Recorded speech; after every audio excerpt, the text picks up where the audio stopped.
Bem-vindos à Medcel.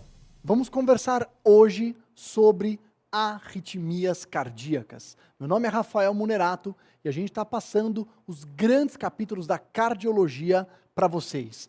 Hoje vamos conversar sobre arritmias cardíacas. Essa aula tem duas partes. Na primeira parte, a gente vai falar sobre as arritmias supraventriculares e um pouco das generalidades agora no começo, e numa outra aula, numa segunda parte, o foco nas arritmias ventriculares e bloqueios AV, ok? Então, vamos lá.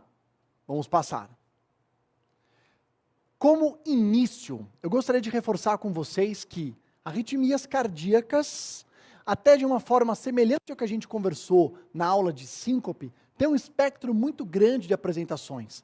Existem várias arritmias que não têm nenhum significado clínico. São benignas e existem várias arritmias que indicam que aquele paciente tem um risco aumentado de morte súbita. Então, o nosso papel hoje é a gente conseguir distinguir essas arritmias e reforçar com vocês as mais importantes para as questões de prova e para a vida de vocês, o que vocês vão encontrar na prática do dia a dia, ok? Muito bom. Então, pessoal, definição e fisiopatologia. Vamos lá. Tem uma definição de um livro que eu gosto muito, de um autor chamado Malcolm Thaler, que ele fala o seguinte: arritmia, qualquer alteração da frequência, ritmo, origem e condução cardíaca. Olha que definição simples, né? Mas se a gente for parar para olhar cada pedacinho dessa frase, ele realmente compreende tudo o que a gente pode definir como arritmia. Por exemplo, alteração na frequência, taquicardias, bradicardias. Alteração no ritmo, a origem do impulso cardíaco e do seu ritmo. Então, ritmo regular, irregular, da origem, os ritmos atriais ectópicos, FA, flutter, taquicardias ventriculares.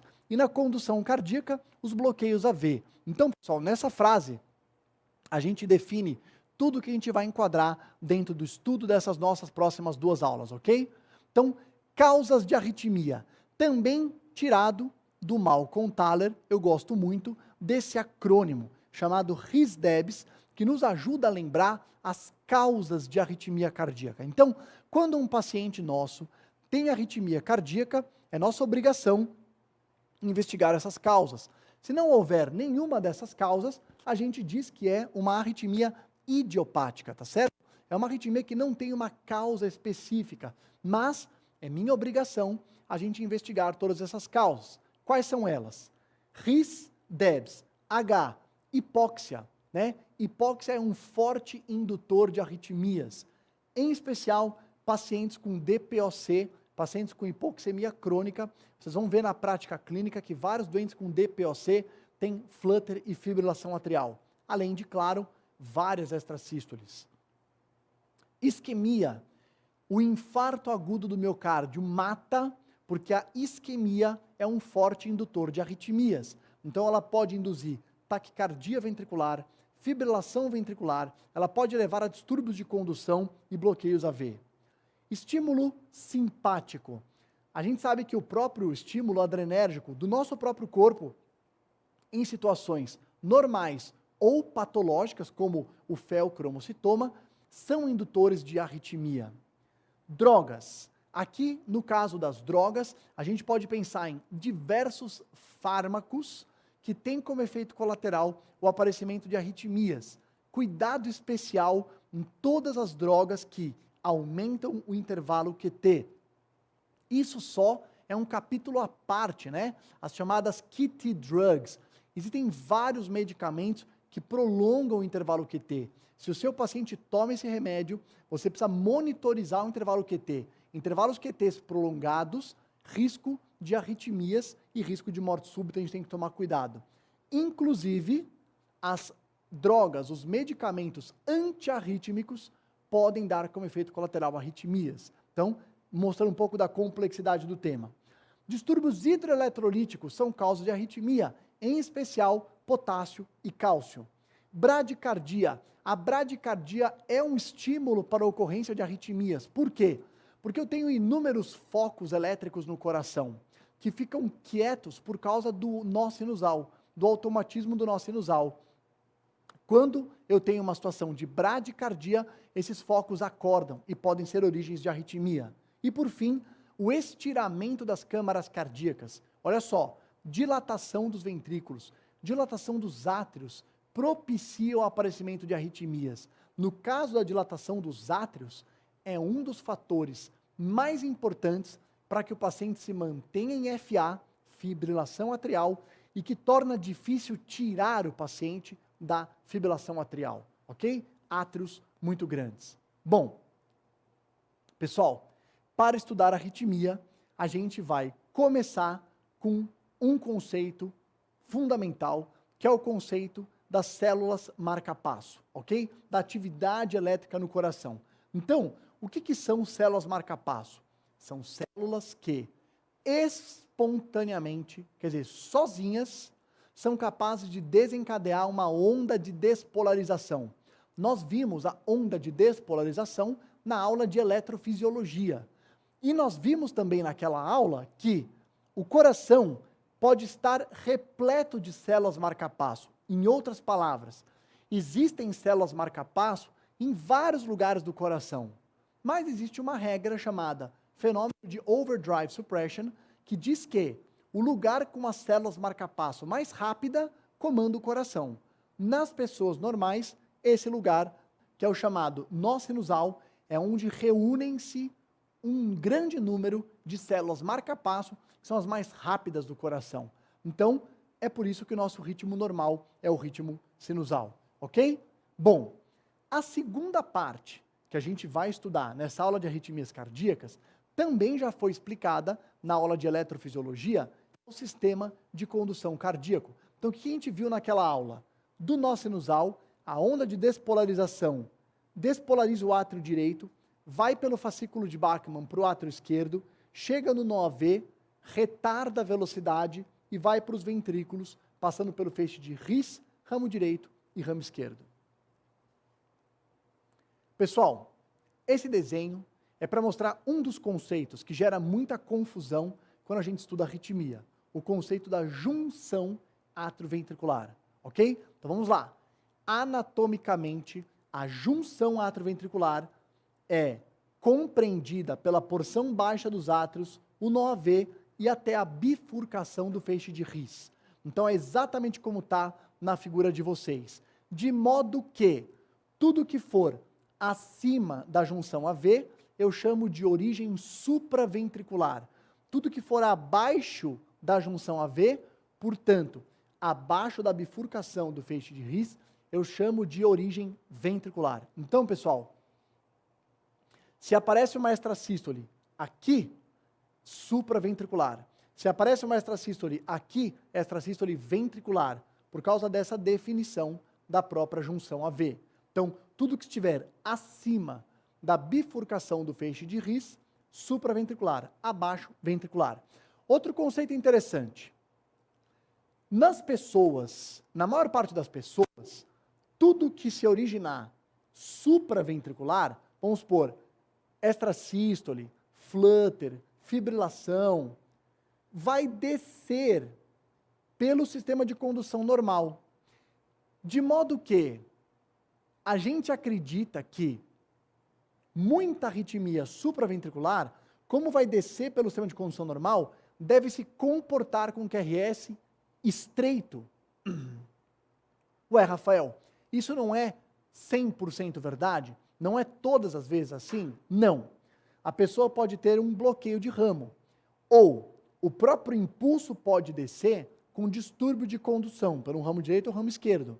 Então, pessoal, se eu tiver uma arritmia supraventricular, a maioria das vezes, ela vai descer com QRS estreito. Poucas vezes, ela pode ter uma aberrância de condução e dar um QRS largo. Mas, vamos fazer o raciocínio inverso agora. Toda vez que você estiver diante de uma arritmia de QRS estreito, ela obrigatoriamente é supraventricular. Se você estiver diante de uma arritmia com QRS largo, eu tenho duas possibilidades. Ela pode ser ventricular, que vai ser 80% dos casos, a maioria, ou ela pode ser supra com aberrância de condução, ok? Então esse é um outro conceito fundamental. Outro conceito, as arritmias, do ponto da eletrofisiologia, tem 3 mecanismos para aparecer. Esse aqui de baixo é o que a gente menos vê, atividade deflagrada. Automatismo e reentrada são os mais importantes, principalmente fenômeno de reentrada. Vamos ver alguns deles, vamos lá. Deixa eu passar o próximo slide. Automatismo. Como eu disse para vocês, todas essas bolinhas azuis aqui no coração são células marca-passo, que ficam quietas, ficam quiescentes, porque o nó sinusal comanda o coração. Mas pode existir o aumento do automatismo de qualquer uma delas, como acontece a intoxicação digitálica, como acontece em várias situações. E essa célula vai começar a aumentar o seu automatismo e ficar mais rápida do que o nó sinusal. Então ela ficando mais rápida, ela passa a comandar o coração e, recuperando o coração, vai despolarizar e, portanto, configura assim uma arritmia. Pelo qual o mecanismo? Pelo aumento do automatismo, ok? Deixa eu passar o próximo. Reentrada. Reentrada é um mecanismo muito famoso. Fibrilação atrial, flutter atrial, taquicardia ventricular, a taquicardia de reentrada nodal, ataque supra, todos fenômenos de reentrada. Em geral, é um lugar no nosso coração que o impulso se divide. E em algumas situações, que a gente vai ver mais adiante, esse lugar pode ser a sede de um movimento circular, ok? Então esse é um fenômeno cujas arritmias que participam desse mecanismo eletrofisiológico são bastante frequentes. Fibrilação atrial, flutter atrial, taquicardia de reentrada nodal, taquicardia atrioventricular, todas elas de reentrada.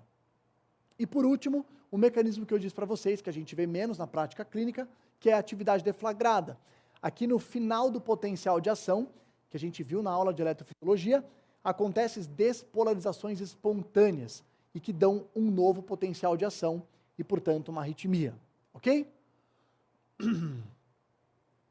Pessoal, outro conceito fundamental. Então vamos lá. Nessa primeira aula de arritmia, a gente está focando em conceitos fundamentais, vamos ver as arritmias supraventriculares e numa outra aula, as ventriculares. Este aqui é um outro conceito fundamental, o conceito de instabilidade hemodinâmica. Isso vale para todas as arritmias. Então, quando você estiver avaliando um paciente com arritmia, é fundamental você fazer a seguinte pergunta: esse paciente está estável ou instável? E o que são critérios de instabilidade hemodinâmica? São esses 4. Hipotensão, alteração do nível de consciência, dispneia e angina. Na prática clínica, eu digo que um paciente com arritmia está instável quando ele está com choque hemodinâmico, síncope, ele chega desacordado, edema agudo de pulmão relacionado à arritmia é o que mais acaba acontecendo, ou quadros coronarianos por conta da arritmia. Então este é o critério de instabilidade. Por que ele é tão importante? Porque quando um paciente tem uma arritmia e ele está instável, conduta aqui vai ser, na maior parte das vezes, se for uma taquiarritmia, cardioversão elétrica, choque. E se for uma bradiarritmia, estimulação artificial com marca-passo, ok? Então, as arritmias mais graves são mais fáceis de se tratar. Quando a gente pega o manual do ACLS, o que ele diz para a gente? Primeiro, você sempre tem que avaliar o paciente está estável ou instável. E quando ele estiver instável, a gente sempre tem que ter certeza de que a causa é a arritmia. Às vezes a gente lê isso no livro e parece confuso, né? Porque você fala, poxa vida, se eu estou vendo arritmia, claro que a causa é arritmia. Deixa eu explicar uma situação para vocês, que é uma situação prática. Imaginem que vocês estão no pronto-socorro, chega um paciente que está desacordado. Aí, você leva para a sala de emergência, sinais vitais. Frequência cardíaca de 118, taquicárdico, PA 80/40, hipotenso, Ritmo no monitor, fibrilação atrial de alta resposta, ok? 114, alta resposta. Olha o que o livro do ACLS nos recorda. Primeira pergunta, esse paciente com arritmia está estável ou instável? Pelos critérios que a gente acabou de falar, instável. Segunda pergunta, você tem certeza que a causa da instabilidade é a arritmia? Por quê? 118, em geral, não é suficiente para levar uma pessoa a PA 8x4, para levar a pessoa a ficar em choque hemodinâmico. Então, esse paciente poderia estar com uma outra causa de choque, por exemplo, um choque séptico, ser um portador de fibrilação atrial crônica e a frequência cardíaca da fibrilação atrial aumentou em resposta ao choque. Então, não tem nada a ver cardioversão elétrica nesse caso que eu falei.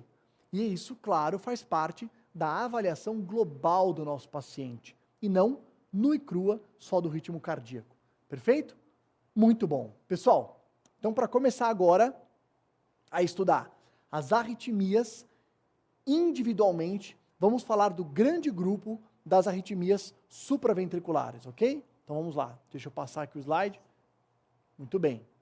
Então, pessoal, generalidades de arritmias supraventriculares são bem toleradas.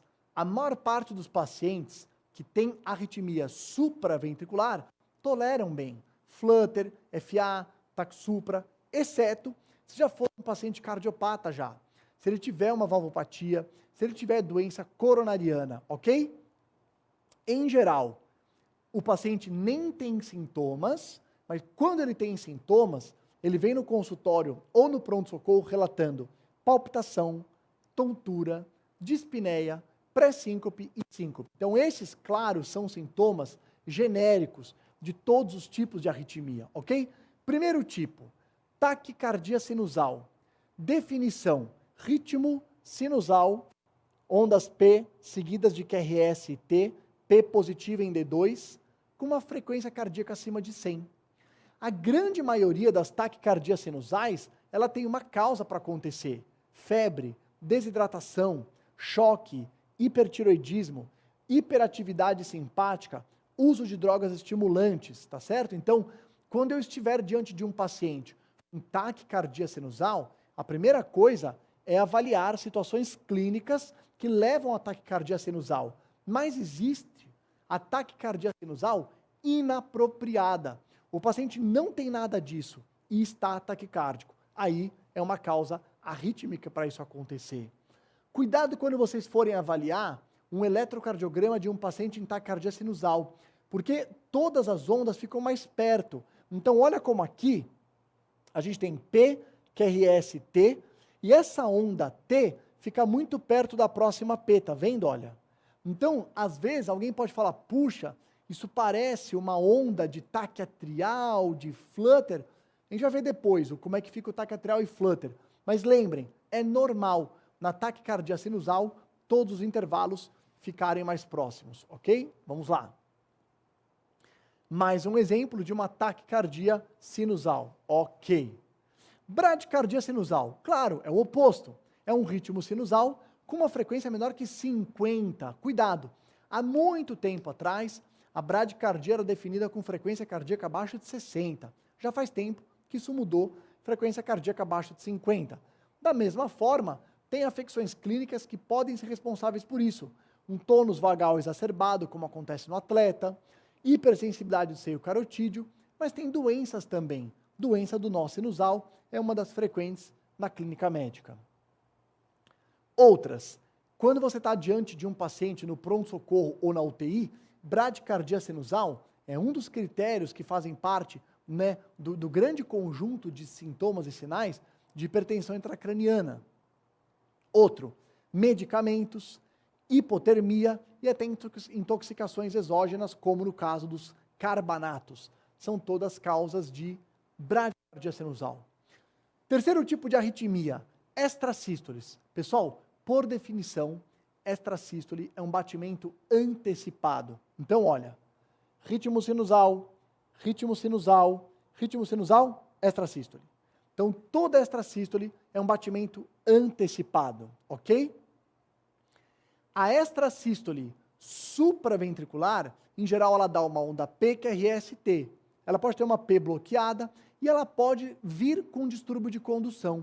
Quando ela vem com distúrbio de condução, o que difere ela de uma extrasístole ventricular, que a gente vai ver na próxima aula, é que, em geral, ela tem uma onda P, ela tem uma morfologia de bloqueio do ramo direito e a tendência dela, da morfologia, é variar, porque a aberrância não é uniforme, diferente da extrasístole ventricular, que vai ser sem onda P, em geral, com morfologia de bloqueio de ramo esquerdo e sempre com a mesma morfologia, porque é um foco no ventrículo que está dando essa extrasístole, ok? Então, extrasístole atrial, ok. Pessoal, existe uma arritmia que é o oposto da extrasístole, chamado escape. Olha que interessante. Extrasístole é o batimento antecipado. Escape é um batimento atrasado. Olha, ritmo sinusal, mais ou menos por aqui, deveria ter vindo um ritmo sinusal. Não veio. Aí o coração ficaria em assistolia. Se ele ficar em assistolia, cai o débito cardíaco, hipotensão, a pessoa vai morrer. Então, o que é o escape? O nó sinusal não despolarizou e um outro foco assume o comando, só que assume atrasado. Então, esse é o escape ventricular, ok? Outra arritmia supraventricular, ritmo juncional. Nós já vimos lá nas definições que esta é a região da junção AV, a parte baixa dos átrios, nó AV, até a bifurcação do feixe de His. Essa região pode gerar um ritmo. Quando ela gera, a particularidade é que a onda P atrial, ela é para cima. Então aqui em D2, olha, na roda dos ventos, a onda P vai ser negativa, porque ela está indo lá para cima para menos 90. Então vamos ver como é que isso fica num eletrocardiograma. Olha que interessante, ó. Esse é o D2, como é que a gente tem aqui? Uma onda P negativa, seguindo de QRST. Se vocês olharem aqui embaixo do D2 longo, ó, eu tenho onda P's negativas seguindo de QRST. Então esse é um eletrocardiograma de um ritmo juncional, ok? Ele, em geral, é bradicárdico, né? Porque o lugar mais rápido é o nó sinusal, os outros são mais bradicárdicos, e ele tem um QRS normal, porque desceu pelo sistema normal de condução, tá certo? Quem que tem ritmo juncional, indo agora para a parte clínica? Pacientes vagotônicos, atleta, paciente jovem, pacientes com miocardite, inflamação do miocárdio, intoxicação digitálica, pacientes em uso do digital, pacientes com insuficiência cardíaca e doença arterial coronariana são causas daquele ritmo com a P invertida, ok? Bom, ritmo atrial ectópico. Pessoal, ritmo atrial ectópico é qualquer ritmo atrial que esteja comandando o coração e que não seja o do nó sinusal nem juncional. Aí alguém pode falar, Rafael, mas aqui em D2, ó, eu vou dar um zoom para vocês, para a gente ver com mais detalhe, ó. Rafael, aqui em D2, tá igualzinho o ritmo juncional, essa P invertida. Não é igual. A diferença é que lá no ritmo juncional, eu tenho uma P invertida e logo depois o QRS, porque a junção está perto. Ela manda para cima, manda para baixo. Aqui, eu tenho um intervalo PR maior. É um ritmo atrial ectópico, ok? Também tem várias situações clínicas que podem levar ao ritmo atrial ectópico. Muito bem. Próxima, arritmia supraventricular. É uma arritmia extremamente importante, várias vezes foco de questão de prova, várias vezes atendimento de vocês no pronto-socorro. A gente vai falar sobre a taquicardia de reentrada nodal, de dupla via nodal. E depois dela, da taquiátrio ventricular, que acontece no Wolff-Parkinson-White. Então, vamos lá, pessoal. Agora nós vamos falar sobre um dos tipos mais importantes de arritmia, porque frequentemente aparecem nas provas, frequentemente vocês vão ver no pronto-socorro, que é a taquicardia de reentrada nodal. Então, antes de entrar na reentrada nodal, olha que interessante. Esse daqui é um desenho que mostra o nosso nó AV, nó atrioventricular. Então, o impulso vem lá de cima dos átrios, passa pelo nó AV, feixe de His, ramo direito, ramo esquerdo. Então, este é um nó AV de uma pessoa normal? Olha só, para alguém ter a taquicardia de reentrada nodal, que clinicamente as pessoas chamam de TAC supra, né? Tem que ter uma condição, que é a chamada dupla via nodal. Então, dentro aqui do nó AV, ele tem 2 lugares que pode passar o impulso. Detalhe é que 20% da população tem dupla via nodal, mas claro que nem todo mundo tem a arritmia. Então, vamos estudar com calma como que aparece a arritmia de reentrada nodal. Então, vamos lá. Primeiro, vamos estudar a condução normal. Então, esse é o nó AV normal que a gente falou, tá? O impulso passa pelo nó AV normal e depois dele passar pelo nó AV normal e lá para os ventrículos, aparece uma coisa chamada período refratário. Período refratário é um tempo em que não dá para passar nenhuma atividade elétrica aqui no coração, tá? Então, passa um impulso, depois período refratário. Depois o período refratário desaparece, vem um novo impulso e ok. 20% da população tem uma dupla via nodal. O pedaço da via que se comporta como o coração normal, a gente chama de via beta. O pedaço que se comporta de modo diferente, a gente chama de via alfa. E o que é se comportar diferente? Ele conduz mais lentamente, só que aquele período refratário é mais curto. Então ele conduz mais devagar, mas recupera mais rápido. Vamos lá. Nas pessoas, normalmente, o impulso cardíaco vem e ele se divide na dupla via nodal. Isso é na pessoa normal, ok?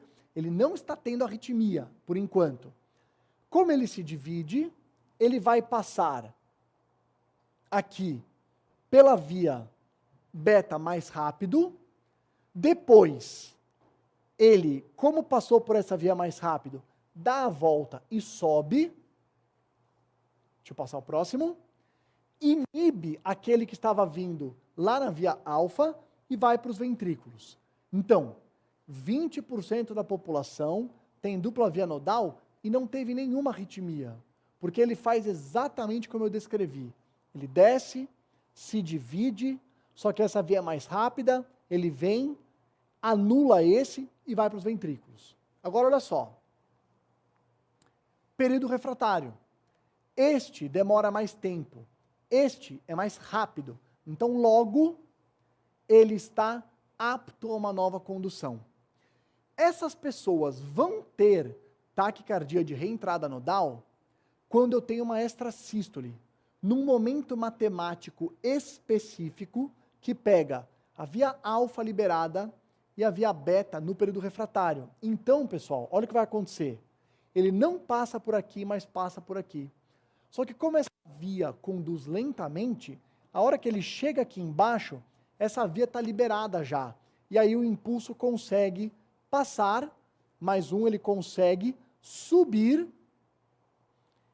e dar a volta. E com isso, pessoal, ele fica fazendo um círculo. E é exatamente assim que aparece a reentrada nodal, né? Cada círculo desse é uma arritmia.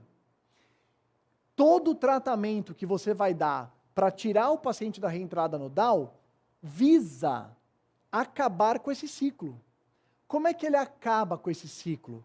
Se você fizer massagem de seio carotídeo, estimula o nervo vago vem aqui e joga acetilcolina, que interrompe o impulso dentro do nó, momentaneamente. Acabou a arritmia.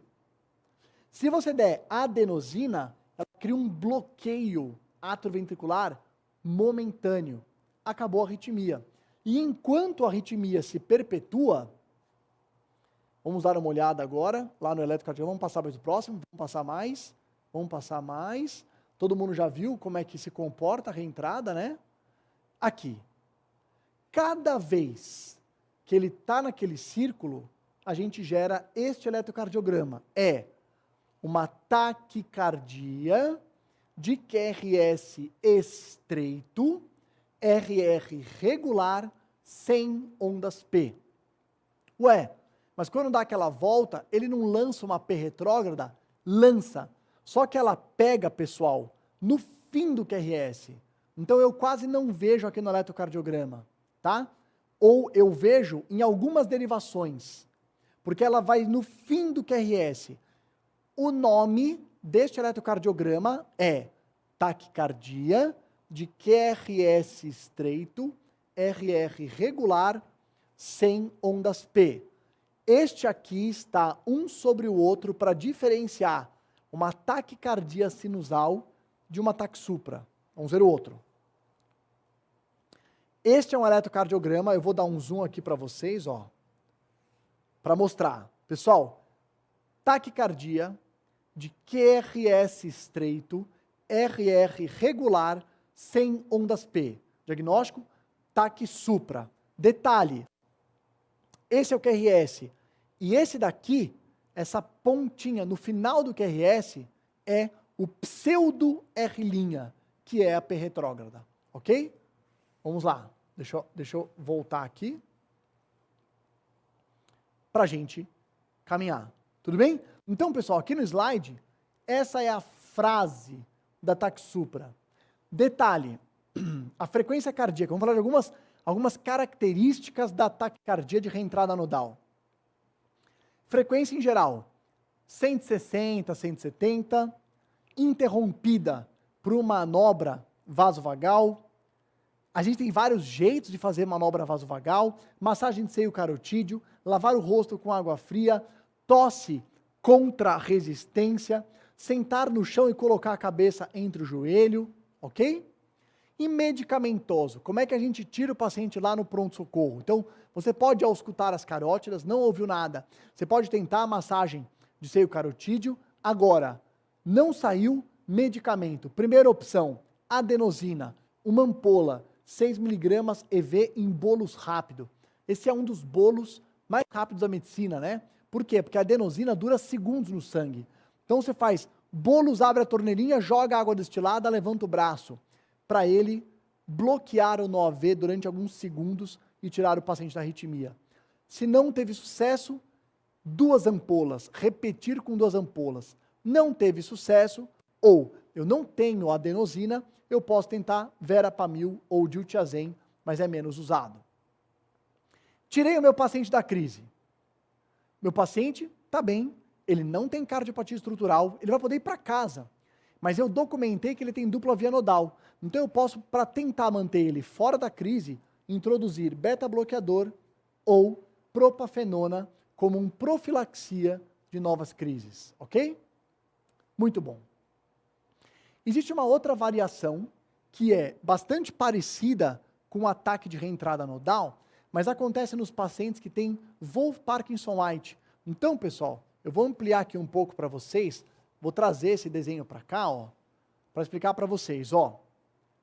Agora, aquele circuito vai aparecer descendo pelo nó AV e subindo pela via anômala. Então, deixa eu mostrar para vocês como é que vai se comportar o eletrocardiograma desses pacientes. Então, olha só. Taquicardia atrioventricular. A incidência de via anômala, que pode dar o Wolff-Parkinson-White, é 3 a cada 1000 pessoas, né? E o paciente nunca teve sintoma, a gente chama de pré-estação ventricular. Quando ele tem sintomas, Wolff-Parkinson-White. Aqui é o eletrocardiograma de um PR curto com a onda delta, né? Do diagnóstico do Wolff-Parkinson-White. O fato é que esse paciente, no eletrocardiograma de base, só tem esse achado, PR curto, onda delta. E, quando ele tem uma extrasístole, que obedece àqueles momentos matemáticos da recuperação do período refratário, pode acontecer o que está aqui, olha. Ele desce pelo sistema normal de condução e volta pela via anômala. Aí vai originar a taquicardia atrioventricular, a TAV. Só que olha que detalhe interessante. Como ele desce pelo sistema normal de condução, o QRS é estreito, some a onda delta. Mas a onda P retrógrada, ela é mais tardia. Vamos ver um eletrocardiograma juntos. Então, olha só. Eu vou dar um zoom para vocês no próximo slide. Ó. Vamos lá. Aqui, eu tenho uma taquicardia de QRS estreito, sem onda delta, porque está descendo tudo pelo nó AV. E quando ele sobe para a via anômala, ele dá uma depressão do segmento ST. Podemos voltar para aquele slide mesmo? Esse aqui? Perfeito. Deixa eu voltar. Isso, ó, tá vendo? Olha. Então eu tenho taquicardia de QRS estreito, RR regular, com um infradesnivelamento aqui na parte do segmento ST, onda T. E isso, pessoal, é o eletrocardiograma da taquicardia atrioventricular. Detalhe, esse paciente tem Wolff-Parkinson-White com sintomas, então, depois de revertido, eu não posso dar beta-bloqueador, porque ele tem Wolff-Parkinson-White, eu mantenho ele com propafenona para evitar novas crises e programo um estudo eletrofisiológico com ablação. No caso, a ablação pode ir lá, queimar a via anômala e esse paciente fica totalmente curado. Por que é importante tratar o Wolff, né? Por que o Wolff é tão perigoso? Porque algumas dessas pessoas podem ter Wolff-Parkinson-White com fibrilação atrial. Ah, mas mesmo jovem? Claro. Existe um fenômeno chamado Holiday Heart, que é a fibrilação atrial depois de ingerir bebida alcoólica. Então, quando a gente toma bebida alcoólica em excesso, o álcool é um irritante do coração, ele pode desencadear fibrilação atrial, mesmo momentânea. Mas se o paciente tiver Wolff, olhem esse eletrocardiograma. Ele gera uma taquicardia muito rápida, porque desce para o ventrículo pela via anômala, né? E isso pode levar a queda de débito cardíaco e parada cardíaca. Muito bem, pessoal. Flutter atrial e fibrilação atrial. Não é uma aula específica de Flutter e FA, vamos passar alguns conceitos gerais para vocês, ok? Então vamos lá. Primeiro, Flutter atrial. O Flutter atrial é uma arritmia supraventricular originada de um circuito de macro-reentrada ali, em geral, no átrio direito, que pega o istmo cavo-tricuspídeo, né, entre a cava e a tricúspide, e gera, cada volta que ele dá, a frequência no átrio é cerca de 300 batimentos por minuto. E gera no eletrocardiograma essa onda em dente de serra, né? O quanto ele vai passar do átrio para o ventrículo depende de paciente a paciente. Em geral, o NOAV bloqueia 2 batimentos atriais para cada um ventricular. Então, como aqui em cima a frequência é 300, se ela bloquear 2 batimentos aqui em cima para cada um ventricular, a frequência cardíaca vai ser de 150. Se ela bloquear cada 3 batimentos, passar 1, vai ser de 100. Por isso que a frequência das ondas F de Flutter são de 300 batimentos por minuto e a frequência cardíaca do paciente, em geral, é 100, 150, números bem cravados dessa forma. Pessoal, é fundamental para o diagnóstico de Flutter ter ondas em dente de serra. Isso é importantíssimo. Quando a gente vê um eletrocardiograma em que você é capaz de desenhar em D2, D3 e AVF as ondas em dente de serra, você pode dar o diagnóstico de Flutter. Se não tiver onda em dente de serra, não é Flutter. Pode ser um ataque atrial, outra arritmia, tá? Então, em D2, D3 e AVF, tem que ter esta morfologia de ondas em dente de serra, tá certo? Aqui no caso, eles têm 1, 2 para 1, tá certo? No de baixo, 1, 2, 3 para 1. Este eletrocardiograma, por exemplo, é um eletrocardiograma que você vê aqui em D2 e você vê ondas em dente de serra. Então, Flutter atrial. Esse é um eletrocardiograma que você tem o Flutter atrial com um bloqueio muito elevado.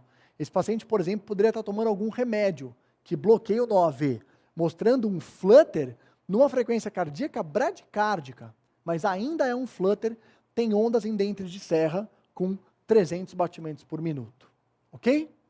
Aqui é um Flutter extremamente rápido, um Flutter atrial, e olhem que interessante, eu trouxe esse eletrocardiograma para vocês verem como é importante a gente olhar o eletrocardiograma como um todo, né? Porque pode ser confuso. Olha aqui em D2, que interessante, né? Ó, em D2, o complexo QRS está pequeno. As ondas F do Flutter estão quase do tamanho do QRS e você quase não consegue ver o complexo QRS. Então, interessantíssimo eletrocardiograma de Flutter. Bom, é um ritmo regular em geral, com frequências classicamente ou a 100 ou a 150 batimentos por minuto, tem que ter a onda de F em dente de serra em D2, D3 e AVF. Em geral, acontece em pacientes com cardiopatia estrutural. Um paciente que adora fazer flutter é o DPOC, mas é menos comum que a fibrilação atrial, que a gente vai ver depois, né? Conduta, pessoal, é muito parecida em termos de risco de tromboembolismo com a fibrilação atrial. Então, se tiver flutter agudo em um paciente a menos de 48 horas, eu posso reverter sem medo de causar fenômeno tromboembólico. Só que o flutter responde muito mal à droga. Então a melhor conduta para reverter, cardioversão elétrica, sucesso de 95%. Se for acima de 48 horas, da mesma forma que a fibrilação atrial, tem risco de trombo intracavitário. Então ele segue aquela conduta de fazer a profilaxia para o paciente saber se tem trombo ou não, a gente vai ver depois no FA, e aí poder reverter, ok? Muito bom. O tratamento definitivo, no caso do flutter, é bastante interessante. Por quê? Porque fazendo o estudo eletrofisiológico, você é capaz de achar aquele macrocircuito e queimar, com sucesso de 95%. Então isso é muito interessante, porque você pode deixar o paciente curado do flutter. Tudo bem? Fibrilação atrial. Pessoal, fibrilação atrial é um outro capítulo gigante. Claro que aqui a gente vai pincelar os principais aspectos, mas notem bem, na fibrilação atrial, a grande diferença para o flutter é que são inúmeros circuitos de reentrada. Inúmeros, vários. Por isso que é tão difícil tratar a fibrilação atrial, fazer a ablação da fibrilação atrial. E esses circuitos todos fazem com que o átrio bata numa frequência de 400 a 500 por minuto. Claro que se passasse uma frequência tão rápida para os ventrículos, a pessoa morreria. Então o NOAV exerce um papel protetor fundamental, bloqueando esses impulsos. Só que como é muito rápido, ele não consegue bloquear com regularidade. Então passa um, passa outro, passa outro, passa outro. Então esta é uma arritmia verdadeiramente irregular no eletrocardiograma, né? Então esses são os inúmeros circuitos de reentrada. Aqui é a diferença. Então olha que linda essa figura, né? Múltiplos circuitos de reentrada, o NOAV filtra, deixa passar alguns, só que de forma irregular. Então o eletrocardiograma de uma fibrilação atrial tem uma linha de base tremida, sem nenhuma figura caracterizada. Cuidado, pessoal, com algumas pessoas que falam assim, ó, aqui parece dente de serra, mas aqui não. Isso não existe, tá? Então, se eu não tenho uma figura bem definida, é fibrilação atrial, com esse ritmo irregular, ok? Vamos passar o próximo.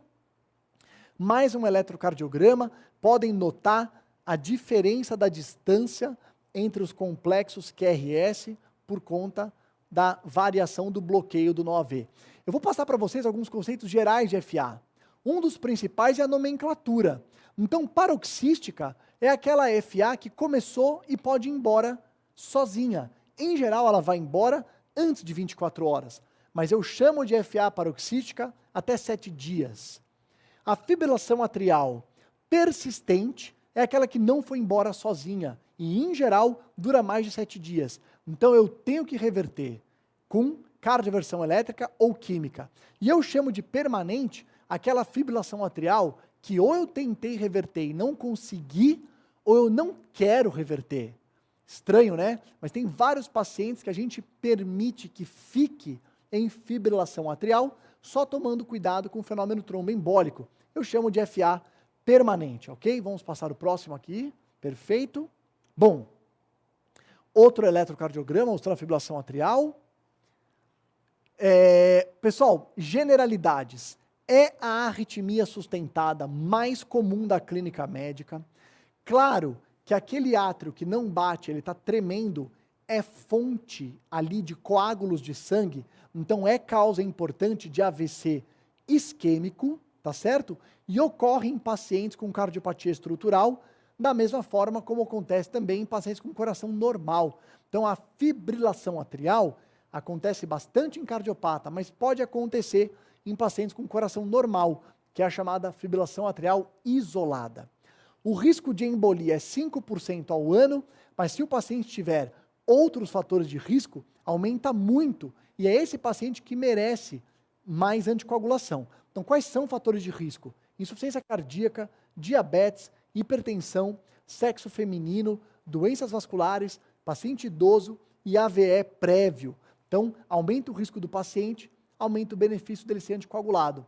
E para ajudar a definir se eu dou aspirina, se eu dou anticoagulante ou não dou nada para esse paciente, a gente tem um score de risco chamado SHADS-2, que eu faço.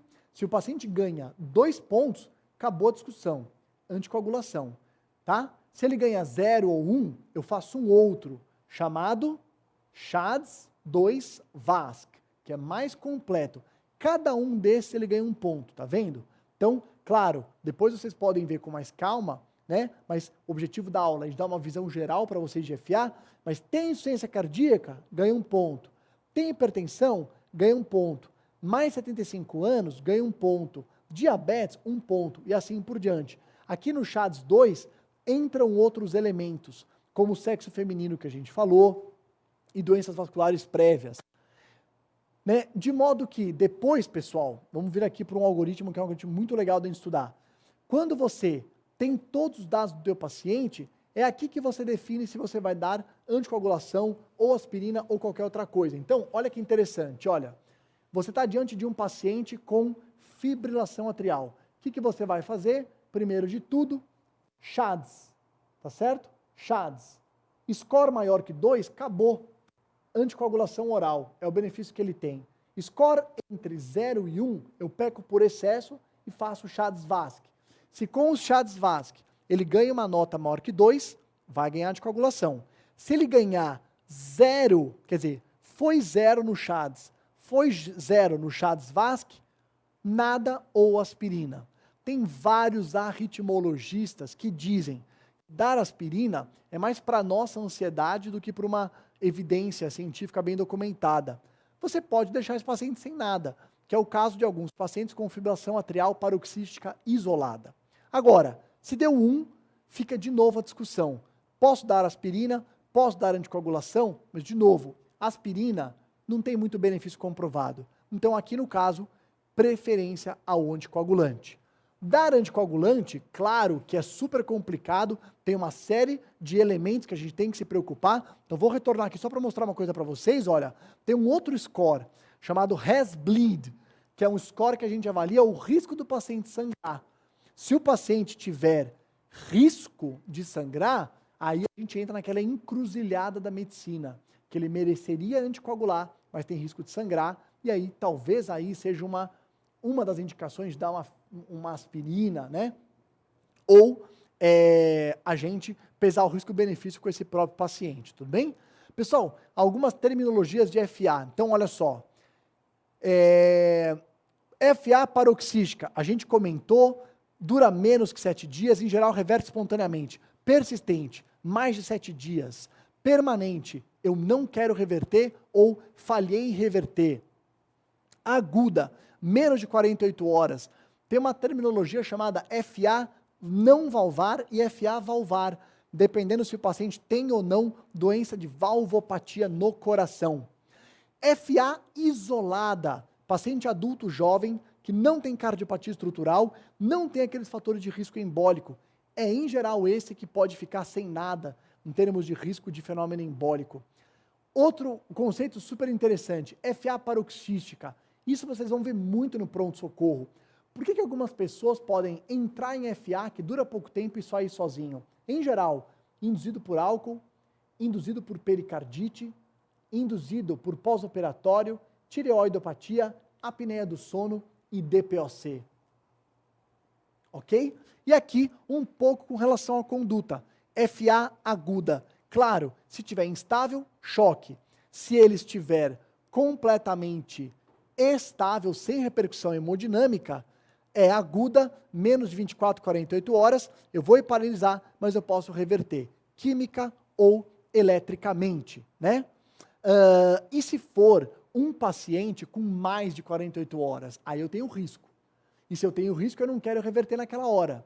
Aí tem duas condutas. Uma antiga, que é você dar anticoagulação por 4 semanas, ele voltar e você reverter. E uma outra, que foi estudada nesse trial, chamado Acute Trial, que é usar ecocardiograma transesofágico. Então, o paciente chega no pronto-socorro, mais de 48 horas. Eu não sei se tem trombo ou não. Eu faço um ecocardiograma transesofágico. Não tem trombo, você vai poder reverter naquele momento, ok? Pessoal, outro detalhe, não é todo mundo que eu quero reverter, como eu comentei. Essa coluna daqui, né, no final desse algoritmo, é dos pacientes que eu quero reverter, trazer o ritmo sinusal. Agora, esse aqui não, é o que eu vou só me preocupar com controlar a frequência cardíaca. Então, quem se beneficia de sair da FA? Adulto jovem sintomático. Esse é o que mais se beneficia. Aqueles que têm FA isolada, né? Aqueles que têm uma FA secundária a uma condição. E estudos relatam que pacientes com insuficiência cardíaca congestiva podem se beneficiar do retorno da contração atrial. Agora, vários pacientes, você deixa em FA, só se preocupando em controlar a frequência cardíaca, para ele não desenvolver a taquicardiomiopatía. Quem em geral? Idosos. E eu vou te falar, idoso, em geral não tem sintoma de FA. Ele convive bem com a FA. Quando você tenta tirar da FA, ele fica bradicárdico. Pacientes com doença arterial coronariana, pacientes em que, para eu tirar da FA e dar drogas antiarrítmicas, ele vai ter efeito colateral ou contraindicação dessas drogas, e aqueles que tiveram a falência da tentativa de tirar da FA, ok? Então, algumas drogas para controlar a frequência cardíaca, bloqueador de canal de cálcio, beta-bloqueador, digoxina, em geral, nos pacientes com ICC, né? Esse é o mesmo quadro, só um reforço de 2A, a gente não precisa ver agora, né? E aqui também um resumo na forma de algoritmo daquilo que a gente já comentou com relação às condutas da FA, tá? Então aqui, reversão de ritmo, aqui controle de frequência cardíaca. Só para chamar atenção, eu gosto desse gráfico para chamar atenção de uma coisa importante, olha, quando a gente tira um paciente da FA, para deixar ele sem FA, em geral a gente usa essas drogas aqui, ó, amiodarona, sotalol ou propafenona. Propafenona, muito utilizada, sotalol, utilizado bastante em coração estruturalmente normal, e a amiodarona. A amiodarona é o mais potente, mas é o que tem mais efeito colateral. Então, a gente, em geral, não usa no paciente com fração de ejeção normal, sem cardiopatia. Agora, o contrário é verdadeiro. Quando o paciente é cardiopata, não tem opção. Para deixá-lo em ritmo sinusal, a gente acaba tendo que usar a amiodarona, ok? Isso aqui a gente não precisa falar, que é reversão química, a manutenção do ritmo sinusal, que eu acabei de falar para vocês, né? E aqui um último item que é interessante. Nós temos os novos anticoagulantes orais. Então fiquem atentos. O Rivaroxaban e o Dabigatran.